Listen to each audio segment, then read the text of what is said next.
Hello friends, welcome to problem solving. આજે આપણે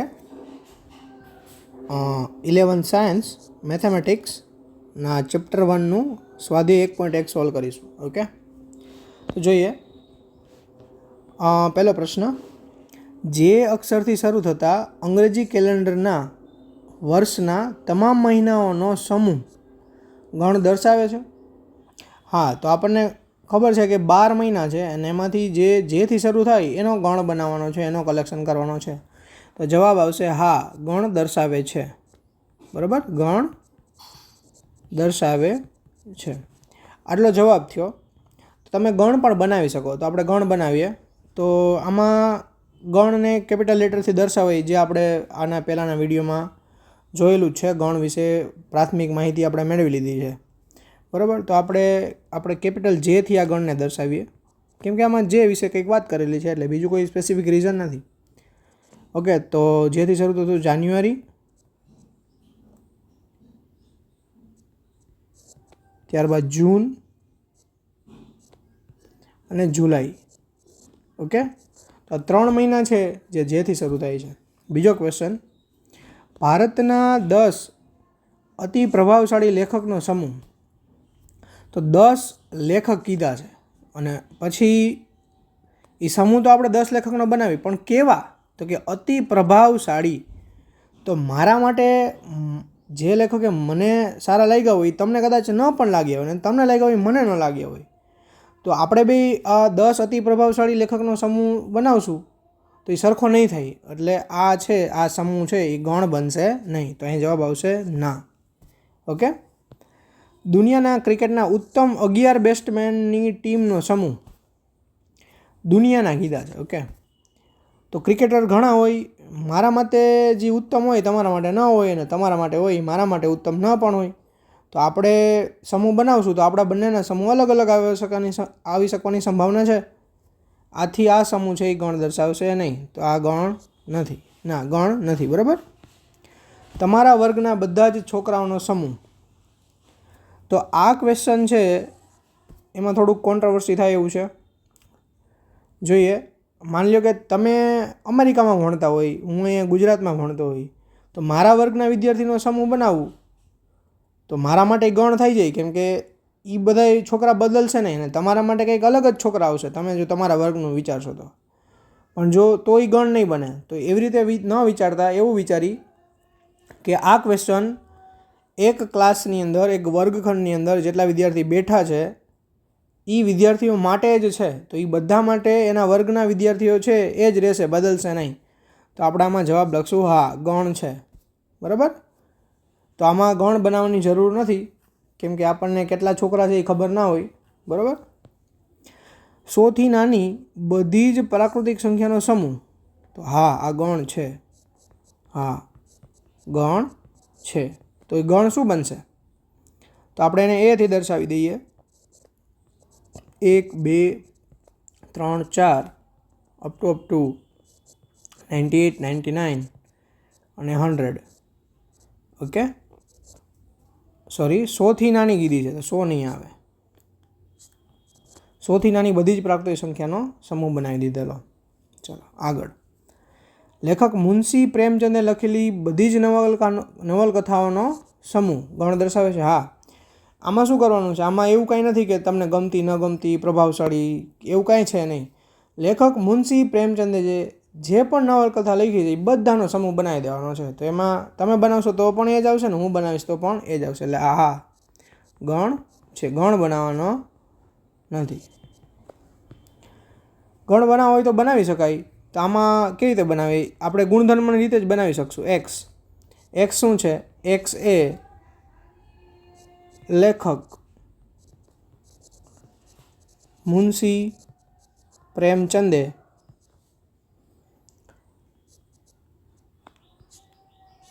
લખેલ બધી જ નવલકથા. ઓકે, ત્યારબાદ બધા જ યુગ્મ પૂર્ણાંકનો સમૂહ ગણ દર્શાવે છે. હા, દર્શાવે છે. બધા જ યુગ્મ પૂર્ણાંક તો એની અંદર શું આવશે? માની લો કે આપણે એને દર્શાવી ઓ વડે દર્શાવીએ, બરાબર, સોરી ઈ વડે દર્શાવીએ. ઈ એટલે ઇવન થાય, ઇવન નંબર્સ એટલે કે યુગ્મ, બરાબર. ઇંગ્લિશમાં યુગ્મને ઇવન કહેવાય. ઓકે, તો એની અંદર આવશે 0, 2, -2, 4, -4, 6, -6 એન્ડ સો ઓન. અહીંયા પૂર્ણાંક કીધું છે.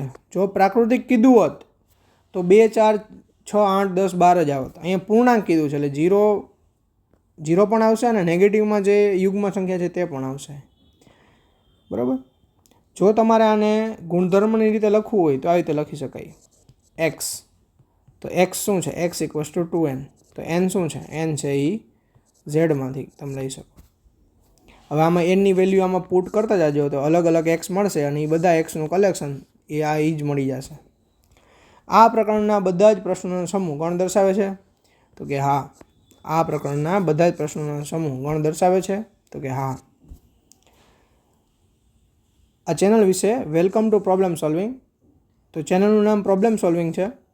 તો આ ચેનલની અંદર તમને દરેક પ્રકારના પ્રોબ્લેમનું સોલ્યુશન આપી શકીએ એવો પ્રયત્ન કરવામાં આવશે. ધીમે ધીમે અમે મેથેમેટિક્સના લેક્ચર અપલોડ કરશું. જો તમને કાંઈ કોઈ પ્રોબ્લેમ હોય તો તમે અમને કોમેન્ટ કરી શકો છો. ઓકે, તો જોઈએ નેક્સ્ટ ક્વેશ્ચન. દુનિયામાં ખૂબ જ ભયાનક પ્રાણીઓનો સમૂહ. તો મને ભયાનક સિંહ લાગતો હોય પણ તમને ન લાગતો હોય, તમારા માટે સિંહ પાલતું પણ હોઈ શકે. ઓકે, તો આ છે એ ગણ થશે નહીં. ના, ગણ નથી. ઠીક છે. Next question. હવે અહીંયા ખાલી જગ્યામાં યોગ્ય સંજ્ઞા પસંદ કરવાની છે. તો તમને આ સંજ્ઞા વિશે આપણે ગણના બેઝિક લેક્ચરમાં માહિતી આપેલી છે. આ સંજ્ઞાનો મતલબ થાય બિલોંગ્સ ટુ, આ સંજ્ઞાનો મતલબ થાય નોટ બિલોંગ્સ ટુ. ગણનો સભ્ય વિશે વાત કરેલી છે. માની લો કે કોઈ સભ્ય છે એ ગણમાં હોય તો બિલોંગ્સ ટુ અને ન હોય તો નોટ બિલોંગ્સ ટુ. તો જુઓ, આ એ છે એ ગણ છે, આ એના સભ્ય છે 1, 2, 3, 4, 5, 6. તો જુઓ 5 છે, આ 5 છે એ ગણમાં છે તો અહીંયા આવશે બિલોંગ્સ ટુ. 8 ક્યાંય ગણમાં દેખાય છે? ના, નથી દેખાતા, તો અહીંયા આવશે નોટ બિલોંગ્સ ટુ. 0 ક્યાંય ગણમાં દેખાય છે? ના, નથી દેખાતો, તો નોટ બિલોંગ્સ ટુ. 4 છે? હા 4 છે, તો બિલોંગ્સ ટુ. 2 છે? હા 2 એ છે, તો બિલોંગ્સ ટુ. 10 છે? ના 10 નથી, તો not belongs to. Okay, next question. અહીંયા યાદી બનાવવાની છે. આ ગુણધર્મની રીત આપેલી છે. આપણે ગયા લેક્ચરમાં જોયેલું જ છે યાદીની રીત અને ગુણધર્મની રીત. તો યાદી બનાવવાની છે. એક્સ કેવા લેવાના? પૂર્ણાંક. પૂર્ણાંક તો લેવાના, સાથે સાથે ક્યાંથી લેવાના? તો કે -3 અને 7ની વચ્ચે. તો જોઈએ -3 અને 7ની વચ્ચેના ઘટકો કે જે પૂર્ણાંક હોય. તો a = -3 નથી લેવાના, એનાથી મોટા. તો -2, -1, 0, 1, 2, 3, 4, 5, 6. ઓકે, તો આ એનો આન્સર. પછી એક્સ એ 6 કરતાં નાની પ્રાકૃતિક સંખ્યા છે. તો પ્રાકૃતિક લેવાની અને 6થી નાની લેવાની. તો બી ગણ બનશે 1, 2, 3, 4, 5. એક્સ કે જેના અંકનો સરવાળો 8 થાય એવી 2 અંકની સંખ્યા લેવાની. કેટલા અંકની? 2 અંકની. તો 3 અંકની, 4 અંકની એવું કંઈ નહીં લેવાની, 1 અંકની નહીં લેવાની, ફક્ત 2 અંકની.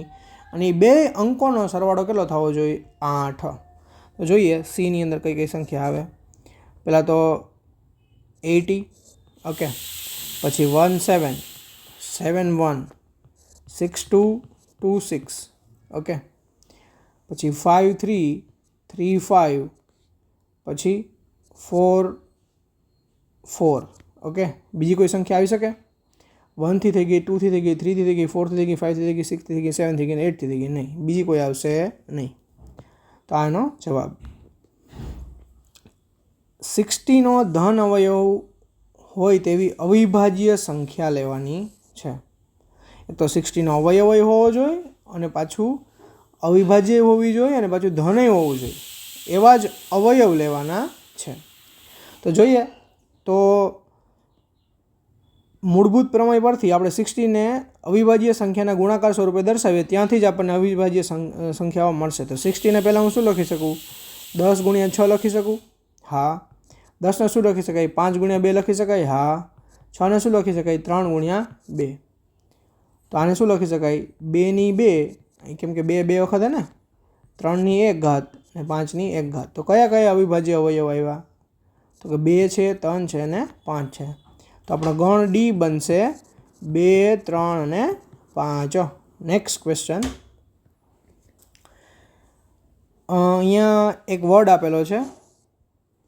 ઈ શબ્દના દરેક મૂળાક્ષરનો ગણ બનાવવાનો છે. તો જોઈએ ઈ ગણ શું બને છે.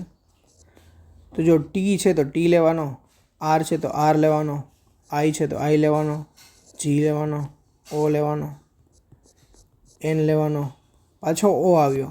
ઓ એકવાર લઈ લીધો છે તો આપણે ખબર છે કે બે ગણમાં એક સભ્યને 2 વાર દર્શાવવાનો નહીં. તો ઓ છે એ એક જ વાર લખશું, પછી એમ, પછી ઈ, પછી ટી આવી ગયેલો છે, પછી આર એ આવી ગયો છે અને તો વાય. તો આપણો ગણ બનશે. ઓકે, તો અહીંયા એવો જ ક્વેશ્ચન છે, સેમ ટુ સેમ.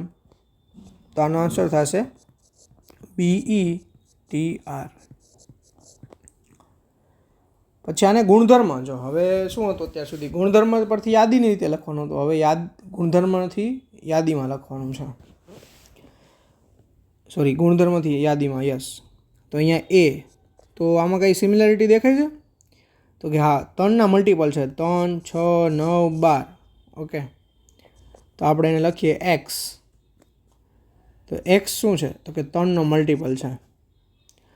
તો પણ જો અહીંયા એન લખ્યો, હવે આપણે સ્પેસિફાઈ કરવું પડશે કે એન શું છે. આ 4 ઘટક આવે એવો જ એન લખવો પડે.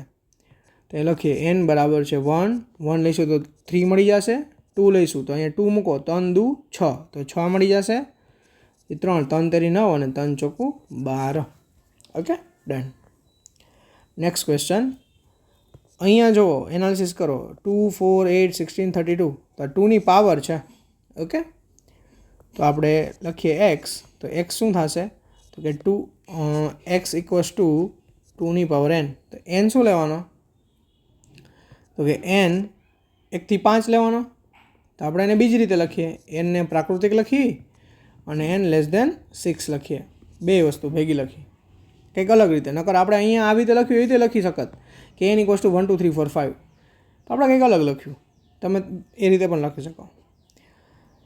અહીંયા પણ જો 5, 25, 125, 625.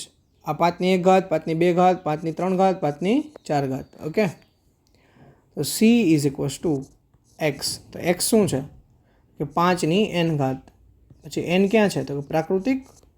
અને n કેટલો લેવાનો? તો કે n લેસ દેન 5. 4 સુધી જ લેવાનો છે ને, પ્રાકૃતિક સંખ્યા અને લેસ દેન 5 એટલે એ આવશે 1, 2, 3, 4. બીજી રીતે લખવું હોય તો એ લખી શકાય. એન અહીંયા આટલું લખવાને બદલે તમે શું લખી શકો? N equals to 1, 2, 3, 4. Okay, next question. Yes, 2, 4, 6. તો આગળ શું આવશે? 8, 10, 12.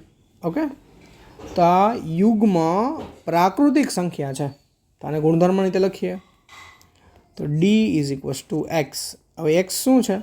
તો કે એક્સ ઇક્વલ્સ ટુ 2n. તો હવે એન એવો જ લખવાનો કે 2, 4, 6, 8, 10, 12, 14 એન્ડ સો ઓન આવી જાય.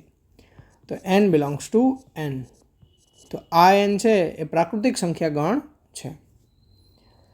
Next question. ગણને ગુણધર્મ રીતે લખો. તો અહીંયા જો 1, 4, 9 આ બધાના સ્ક્વેર છે. કોના સ્ક્વેર છે? ઓકે, 1નો સ્ક્વેર 1, 2નો સ્ક્વેર 4, 3નો સ્ક્વેર 9, 4નો સ્ક્વેર 16. તો આપણે આવું એનાલિસિસ કરતાં આવડવું જોઈએ. E is equals to x. તો શું કરવાનું? એક્સનો સ્ક્વેર કરવાનો અને એક્સ શું લેવાનો? તો કે એક્સ બિલોંગ્સ ટુ એન. પણ ક્યાં સુધી? તો કે એક્સ લેસ દેન 11 સુધી. 11થી નાના લેવાના. ઓકે,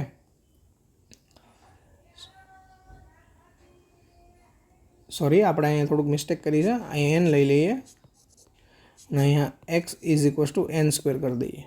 ઓકે, એટલે એન લેસ દેન 11 લેવાનો, પાછો પ્રાકૃતિક લેવાનો અને એનો સ્ક્વેર છે એ આપણો એક્સ છે. તો આ બધા એનના સ્ક્વેર કરી દેવાના, એને કલેક્શન કરવાનું, એ આપણો ગણ બની જશે. એક્સ એ અયુગ્મ પ્રાકૃતિક સંખ્યા છે. તો ગણના બધા જ ઘટકો લખો. તો લખીએ એ અયુગ્મ પ્રાકૃતિક એટલે કોણ આવશે? 1, 3, 5, 7, 9. તો આવી રીતે તો ખૂટશે જ નહીં, ઇન્ફિનિટી આવે. તો આપણે આગળ ન લખતા આગળ એન સો ઓન દર્શાવી દઈશું કે આગળ ઇન્ફિનિટી છે. ચલો, ગણના બધા જ ઘટકો લખવાના છે. તો લખીએ. એક્સ એ પૂર્ણાંક છે એટલે પૂર્ણાંક જ આવશે, પણ કેવો? -1/2 મોટો. -1/2 એટલે કેટલું થાય? -0.5. અને 9/2 એટલે કેટલું થાય? 4.5. તો આ બે સંખ્યાની વચ્ચે જે પૂર્ણાંક આવે એ લખવાના છે. તો કયા આવશે? તો કે 0, 1, 2, 3 અને 4. તો આપણો આન્સર થશે. અહીંયા એક્સ એ પૂર્ણાંક છે, x² પાછો કેવો છે? <4. તો ગણના બધા જ ઘટકો લખવાના છે. પૂર્ણાંક છે તો એવા બધા પૂર્ણાંક લખવાનો છે કે જેનો વર્ગ 4 કે 4થી નાનો થાય. તો જોઈએ, 0નો વર્ગ 0 થાય જે 4થી નાનો છે. 1 - 1, 2 - 2, બસ 3 લેશું તો 9 થઈ જશે. ઓકે, અને બધા પૂર્ણાંક છે. એક્સ એ લોયલ શબ્દના મૂળાક્ષર છે. તો વેરી ઇઝી, આ શબ્દમાંથી એના મૂળાક્ષર જ લખવાના છે. LOYA, અને એલ પાછો નહીં લખીએ કેમ કે એક વખત આપણે લખી કાઢ્યો છે.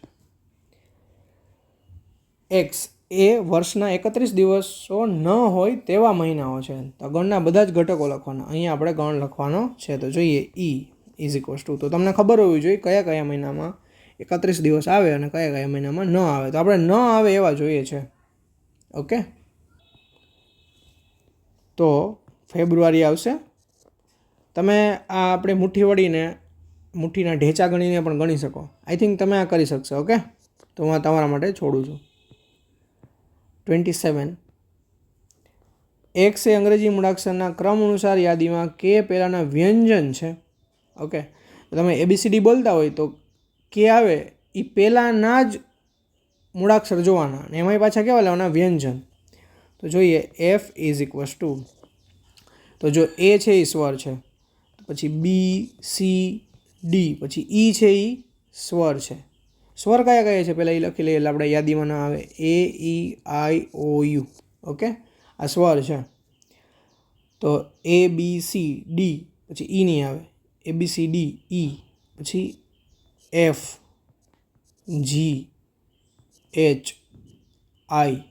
A-B-C-D-E-F-G-H-I. તો I નહીં આવે. પછી J અને પછી K. તો K પહેલાં ના લેવાનું છે તો અહીંયા સુધી આવશે.